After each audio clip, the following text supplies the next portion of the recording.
All right, so welcome back, and that's how the games end.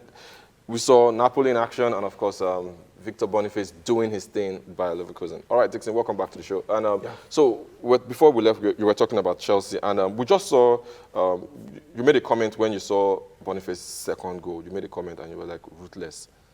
Yeah, it was ruthless. Yeah. What is missing in this Chelsea attack? Because now it's not, for me, I'm speechless right now because we thought it was the old guard, the Kai Havertz, Timo Werner, Mason Mount. They were firing blanks at some point. Then now it's a new team, new structure, new management, new coach, same Chelsea. All the possession in the world, create all the chances in the world, but cannot convert. What's up? Okay, so first of all, I have to give yesterday's blame or Chelsea poor showing since the beginning of the season. I won't really put poor. The word poor is in context, depending on how you put it. They are Chelsea, and based on who they played, it was poor. No, on that game. I'm saying from the beginning of the season because they've won a few and drew Liverpool. They've won only one. They've won more. They drew Liverpool. And if you look at the games they've played, they've bossed possession. But I'm going to put this to some people that didn't watch the preseason. Now, during the preseason, there was never a back three. Chelsea were playing a back four. And we could see the fluidity. And they were scoring goals in the game against Brighton. They scored four goals. Yeah. They scored 4 goals. And they were scoring goals in their games. And we thought this was, the new way of Chelsea going to play. But that first game, now, I don't know if it was the Nkuku's injury that caused Pochettino to go to a back three and now started playing the way they are playing. But I just think that if you look at Guardiola, you look at all the top coaches, it's the system that matters, not... You don't start building around players. Yes. Because this is what happens to you when that particular player gets injured. You try to... So are they going to say it's because of the absence of Nkuku and Reece James? No, that's what I'm saying, that I can't say, but if you played all your preseason using a back four, why start the season using a back three with a system that you didn't... If they even practiced that in the during training, but we didn't see it in real time during the games. Yeah. You use a back four throughout, and the players were getting used to and all that. If you look at Chilwell, he can't do that. Chilwell can't play the wing-back style of football, and he's been woeful since the beginning of the season. But this is not the Chilwell we saw in preseason. The Chilwell we saw in Brentford was in the back four. So I just think that, first of all, the system is a problem, because this is not the Chelsea we saw in preseason, and this is not... And we are seeing a different Chelsea now when it comes to the season starting, because now you're playing a back three. Especially when you don't have a Reece James that is so particularly good playing that style, and now you don't have the Christopher Nkunku. Now, the question is that, are you playing your style of football because of some particular players? Now, they've gone injured now. You can't play that style. So your system should be what... It shouldn't be about the individual, the talent. It should be about a system. Let's look at Guardiola. Has he changed the system? No. What happened? De Bruyne is out. Now he has put Alvarez in that hole. He's filling in that hole. So you need to play your system and have individuals play that system no matter what. So I just think, first of all, and that's changing the system from a back three that the players were playing during preseason. I also think that the back four now to a back three. Now, Chelsea are always slow off the box. And the quickness, playing the ball 1-2, I've not seen that. Now, you talk about the attack. This is what...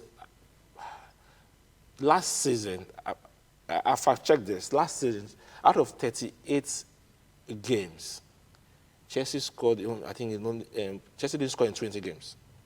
To show you how blunt the attack was. So... well, they seem to be on that way again this season. They seem to be on that way. Like I said, is it the Nkuku effect? Because Nkuku wasn't there last season.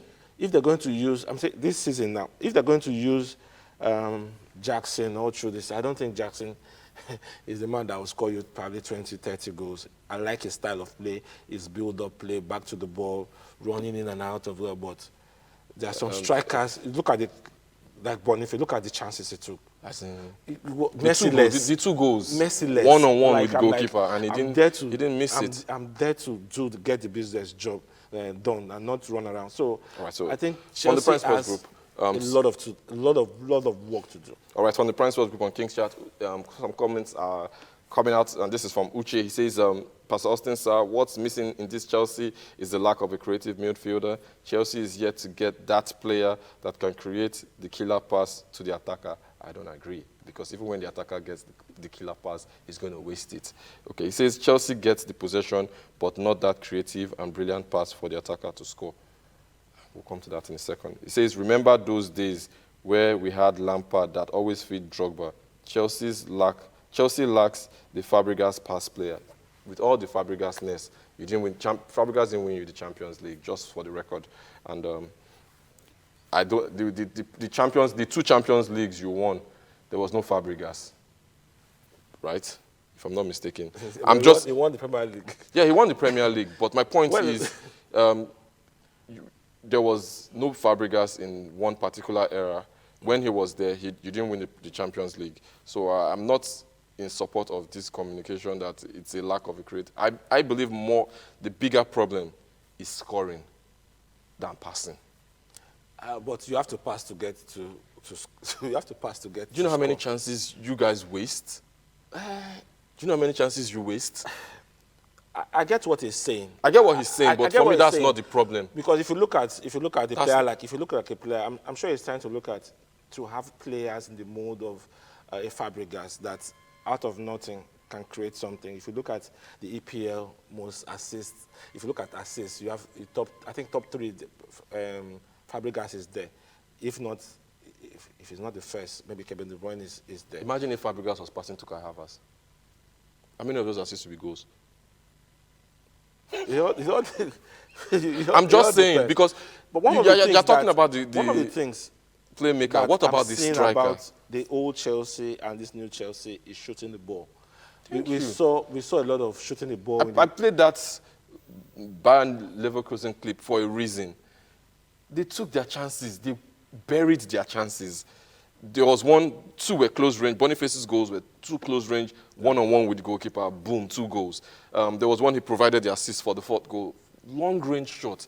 You called Lampard. That was Lampard. That was the Lampard you're talking about. That was Lampard. Lampard was a defender, yet he was Chelsea highest. Is midfielder. Midfielder, I meant to say. He is.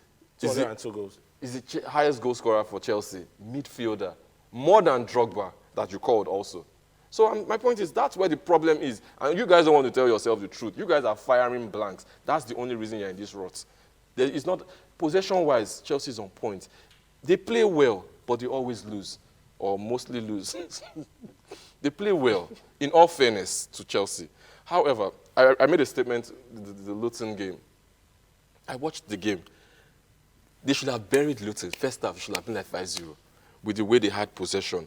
But once they passed their half, the intent. The connection between the final third. Between the midfield and the attack. That's where the problem is. And of course, in the midfield, sometimes sloppy passes. I was watching the game. Luton, poor quality. If it was a team like Manchester City, Chelsea would have been buried in that game, first half, with the kind of mistakes they made in the midfield. So I'm asking, look at the Arsenal Manchester City game, Manchester United game rather. One mistake, one careless Kai Havertz pass, boom, before you know anything, Rashford, front of goalkeeper, goal. How many Chelsea players can convert that kind of chance? That kind of break, okay, a Chelsea fan is coming for me. We have Paul from Ogun State. Hello, Paul, welcome to the show. Good morning, Prime Sports family. Good morning, Paul. Good morning, Pastor Austin. Good morning, Coach Dickin Dixon. How you doing, Paul? I'm fine, sir. Still good to be watching the show this morning. All right. And you are talking about Chelsea, so I said, let me call. Because after Saturday's match, I was angry, just like all Chelsea fans, because in fairness, it was just like the same Chelsea team all over again, just like Pastor Austin said. Last season, I was of the opinion also that Graham Potter was not the problem, because if you look at the chances created against the chances converted, it's so poor. Yeah. And you see those kind of things trying to replay himself again. Already. That's for me, that's my point. Yeah. But if we try to put it in a comparison, I think Pochettino, for a fair share, has some blame, and sometimes you just need to give him the time because during preseason, just as said Coach Dixon, they were using a 4 at the back. But you see, during preseason, this team, even Pochettino himself knew that they were not going to start this team. The Santos that has gone on loan. Uchiku came in when the season was just starting. Chelsea came in when the season was starting. Nkunku, who played most of the season, is now injured. All right, Paul. We might need to tell you. You might need to call back, Paul, because the line is breaking. We can. It's the connection is breaking. So do call us back so that we can take your thought. But while we were having that conversation, this is an interesting name because in the name of this player, the name of this person who joined the group is two former Man U players, Ferdinand Fred. Welcome to the group, Ferdinand Fred.